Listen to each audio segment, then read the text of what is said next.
আজকে যে টিপসটা আপনাদের সঙ্গে শেয়ার করছি বন্ধুরা, দেখুন আমাদের বাড়িতে সবার আমরা কিন্তু ছোট মাছ খেয়ে থাকি, আর ছোট মাছ ছাড়ানোর জন্য কিন্তু আমরা এই ক্লিপটা আজকে ব্যবহার করব। ভিডিওটা দেখতে থাকুন, আশা করছি ভালো লাগবে। আজকে যে প্রথম টিপসটা নিয়ে আসছি বন্ধুরা, একটা শাহ নিয়ে। শাহ কিন্তু আমরা প্রতিদিন বাড়িতে পড়ে থাকি, যে কোনো জায়গায় গেলেও আমাদের শাহ পড়তে হয়। আর এই শাহ নিয়ে যে সমস্যাটা হয়, একদিকে যে দড়িটা থাকে দুদিকে লাগানো থাকে, বারবার সেই দড়িটা খুলে যায়। আর একদিকে দড়িটা খুলে এলে আবারও লাগাতে কিন্তু আমাদের অনেকটাই সমস্যা হয়। আর যখন কোনো অনুষ্ঠানে বাড়িতে যাই, তখন কিন্তু আরও অসুবিধা আমাদের হয়ে থাকে। তাই বন্ধুরা, কিভাবে আমাদের এই দড়িটা খুব সহজেই কিন্তু আমাদের খুলেও যাবে না, আর আমরা ভালোভাবে কিন্তু এটাকে সবসময় একই জায়গায় রেখে দিতে পারবো। দেখুন আমি যে দুটো দড়ি সমান করে নিয়েছি, দুদিকটা দেখুন সমান করে নিয়ে তারপর আমি কি করব, আমি একটা সুতো নিয়ে নিয়েছি। নেয়ার পরে দেখুন আমি এটাকে সুতোটা গিঁট মেরে নিচ্ছি।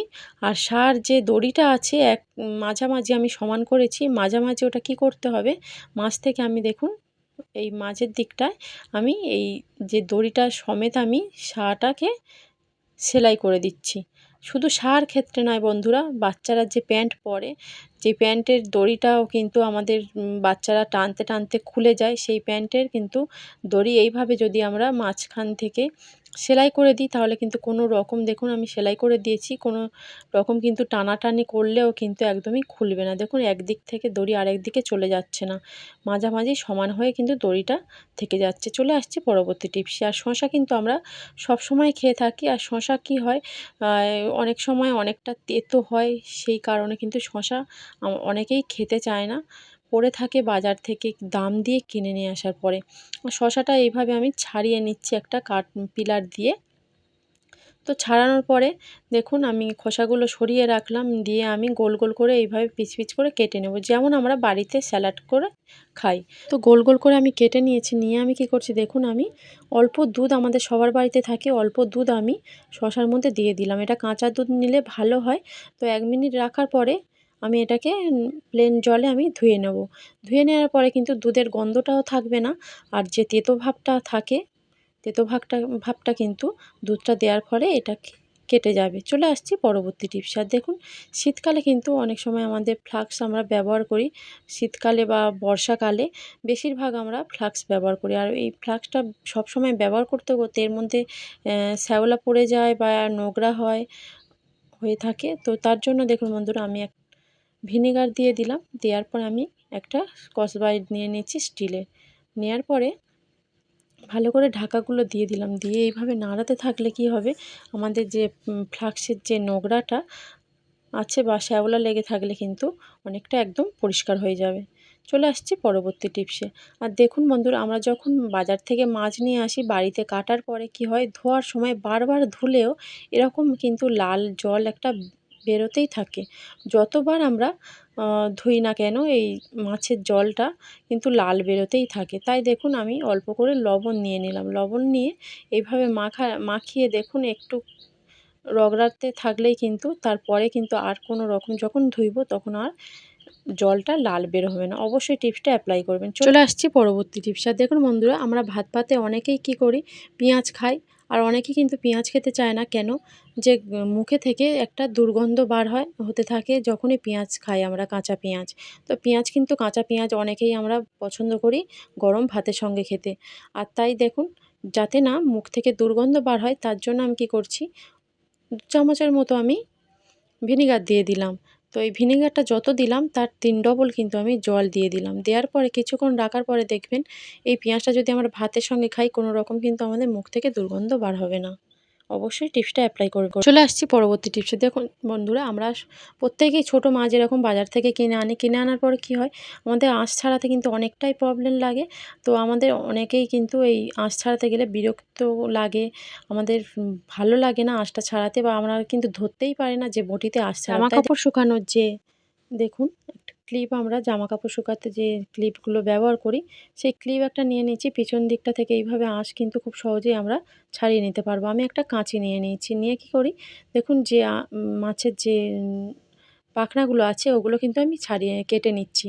আর এই ছোট মাছ কিন্তু আমাদের বটিতে ছাড়াতে গেলে বা কাটতে গেলে আমাদের কিন্তু হাত কাটার অনেকটা সম্ভাবনা থাকে। তাই কাঁচি দিয়ে কিন্তু অনেক সময় অনেকেই এরকম মাছটা কেটে থাকে। আর কাঁচি দিয়ে কাটলে কি হয়, আমাদের কিন্তু হাত কাটার সম্ভাবনা থাকে না, আমাদের দাঁড়িয়ে দাঁড়িয়ে আমরা এই মাছটা ছাড়িয়ে নিতে পারি আর কেটে নিতে পারি। আর দেখুন আমাদের বাড়িতে যে আলু ছোলা পিলারও থাকে, এইভাবে কিন্তু আমরা পিলার দিয়েও আলু ছোলা পিলার দিয়েও আমরা এই মাছের আঁশটা ছাড়িয়ে নিতেই পারি। আর যাদের বাড়ি আলু ছোলা পিলার নেই তাদের বাড়িতে কিন্তু আপনারা ক্লিপ দিয়েও কেটে ছাড়িয়ে নিতে পারেন আঁশটা। আবারও কাঁচি দিয়ে দেখুন আমি কেটে নিচ্ছি। আর কাঁচি দিয়ে মাছ কাটলে কি হয়, আমরা কিন্তু দাঁড়িয়ে দাঁড়িয়ে মাছটা কেটে নিতে পারি যেখানে ইচ্ছা। তো দেখুন আমাদের কিন্তু অনেক সময় কোমরের সমস্যা থাকে, তাই আমরা কিন্তু বসে মাছ কাটতে পারি না। অবশ্যই টিপসটা অ্যাপ্লাই করবেন। চলে আসছি পরবর্তী টিপসে। আর যখন দেখুন বন্ধুরা আমাদের অনেক দিন আটা থাকার ফলে বাড়িতে যে রুটি করা আটাটা থাকে, আটা থাকার ফলে কিন্তু অনেক দিন এটা কি হয়, দলা পেকে যায়, আটাগুলো গুলটি গুলটি হয়ে যায়। তাই দেখুন আমাদের বাড়িতে এরকম ধরনের চুড়ি থাকে, অনেক রকম চুড়ি থাকে। এরকম চুড়ি দিলে কিন্তু, চুড়ি দিয়ে যদি আমরা আটাটা এইভাবে চেলে নিই, আমাদের কয়েক ঘন্টার কাজ কিন্তু আমাদের কয়েক সেকেন্ডে হয়ে যাবে। আর দেখুন যে দলা পাকানো আটাটা অনেক সময় কিন্তু লাগে আমাদের এরকম চালনি দিয়ে চেলে নিতে। আর ভারী কিছু দিলে কিন্তু তাড়াতাড়ি আমাদের চালাটাও হয়ে যায়। দেখুন দুটো চুড়ি আমি দিয়ে দিয়েছি। আপনারা চাইলে যদি বেশি আটা হয় এইরকমভাবে চেলে নিতে পারেন। আপনারা অনেক কটা চুড়ি দিয়ে আপনারা এইভাবে চেলে নিতে পারেন। দেখুন কত তাড়াতাড়ি কিন্তু আমাদের আটাটা চেলে নিতে পারলাম। কয়েক সেকেন্ডের মধ্যে কিন্তু আমরা দেখুন দুটো চুড়ি দিয়ে কিন্তু আটাটা চেলে নিলাম। অবশ্যই টিপসটা বাড়িতে অ্যাপ্লাই করবেন। চলে আসছি পরবর্তী টিপসে। দেখুন বন্ধুরা আমরা যখন রুটি তৈরি করি, রুটিটা কি হয়, আমরা লেচি কাটতে হয়, রুটিটা অনেকটা কিন্তু সময় চলে যায় আর লেচিগুলো কিন্তু ছোট বড় হয়ে যায়। তাই দেখুন বন্ধুরা আজকে কিন্তু হাত দিয়ে লেচিটা কাটতে হবে না, ছোটো বড় হয়ে যাবে না, একদম কিন্তু এক মাপের লেচি আমরা কেটে নিতে পারবো। আর হাত দিয়ে দেখুন এইভাবে কিন্তু আমি রুটি যে মাখাটা আমি একটু হাত দিয়ে খেলিয়ে নিলাম যাতে একটু বড় হয়ে যায়। যার পরে আমি একটা চুড়ি নিয়ে নিয়েছি, এরকম লাল চুড়ি বা এমনি সাদা যে কোনো চুড়ি নিলে হবে। নেওয়ার পরে দেখুন আমাদের কিন্তু হাত দিয়ে যে লেচিটা কাটছি দেখুন একদম কিন্তু এক সমান হবে। দেখুন একদম কিন্তু যে কটা আমি তৈরি করব সে কটা কিন্তু একই সমান হবে। আর হাত দিয়ে লেচিগুলো গোলও করতে হবে না, একেবারে কিন্তু আমাদের গোল হয়ে যাচ্ছে। দেখুন কত সুন্দর কিন্তু হয়ে গেছে। একদম কিন্তু হাত দিয়ে গোল করতে আমাদের যে সময়টা লাগে সেই সময়টা কিন্তু আর লাগে না। অবশিষ্ট যেটা পড়েছিল সেটা কিন্তু আবারও আমি হাত দিয়ে এইভাবে করে নিলাম। নেওয়ার পরে একটা আমি আবারও চুড়িটা দিয়ে কিন্তু গোল করে লেচিটা কেটে নিলাম। এইভাবে আপনারা কিন্তু লেচিগুলো তৈরি করে নিতে পারেন। চলে আসছি পরবর্তী টিপসে। দেখুন বন্ধুরা এরকম বাসি রুটি কিন্তু আমাদের সবার বাড়িতে একটা না বা দুটো খাওয়ার পরে, রুটি তৈরি করার পরে কিন্তু খাওয়ার পরে আমাদের বেঁচে যায়। তো বাসি রুটি হয়ে পড়ে থাকে, এটা কেউ খেতে চায় না, একদম কিন্তু শক্ত হয়ে যায়। তাই দেখুন আমি একটা টাওয়ালে নিয়েছি, আপনারা চাইলে সুতির কাপড়ও নিয়ে নিতে পারেন। নেওয়ার পর আমি এর উপরে রুটিটা রাখি, তাই এই টাওয়ালটা নিয়ে নিলাম। নিয়ে যে কটা রুটি থাকবে সেই কটা রুটি কিন্তু আপনারা এইভাবে দিয়ে দিতে পারেন। দেওয়ার পরে কী করবে, আরেকটা পার্ট কিন্তু টাওয়ালের এটাকে ঢাকা দিয়ে দিলাম। ঢাকাটা দেওয়ার পরে কি করব, আমাদের বাড়িতে যে আয়রন আছে, আয়রন দিয়ে কিন্তু এটাকে আমি কয়েক মিনিট এইভাবে ঘষে নিলাম, নিলে কিন্তু নরম হয়ে যাবে। আর এইভাবে যদি আমরা রুটিটা গরম করতে যাই, গ্যাস খরচাও হবে না, কোনো রকম কিন্তু আমাদের সময়টাও নষ্ট হবে না। দেখুন আর অনেক সময় গ্যাসে করতে গেলে কিন্তু রুটিটা একদম পাঁপড়ের মতো হয়ে যায়। আর আয়রন দিয়ে এইভাবে দেওয়ার পরে দেখুন একদম কিন্তু নরম হয়ে গেছে আর গরম গরমও আছে, আপনাদের খেতে কিন্তু একদম ভালো লাগবে। চলে আসছি পরবর্তী টিপসটা। দেখুন বন্ধুরা এরকম মাছ কাটার পরে কি হয়, মাছ মাংস যারা আমরা কাটি ধোয়ার পরে কি হয়, আমাদের হাতে কিন্তু আঁশটে একটা, যতই সাবান দিয়ে ধুই না কেন আঁশটে একটা গন্ধ থেকে যায়। তাই দেখুন আমাদের সবার বাড়িতে সর্ষের তেল আছে, এইভাবে কিন্তু আমরা হাতে ঘষে নিলেই আমাদের হাতে আর গন্ধ থাকবে।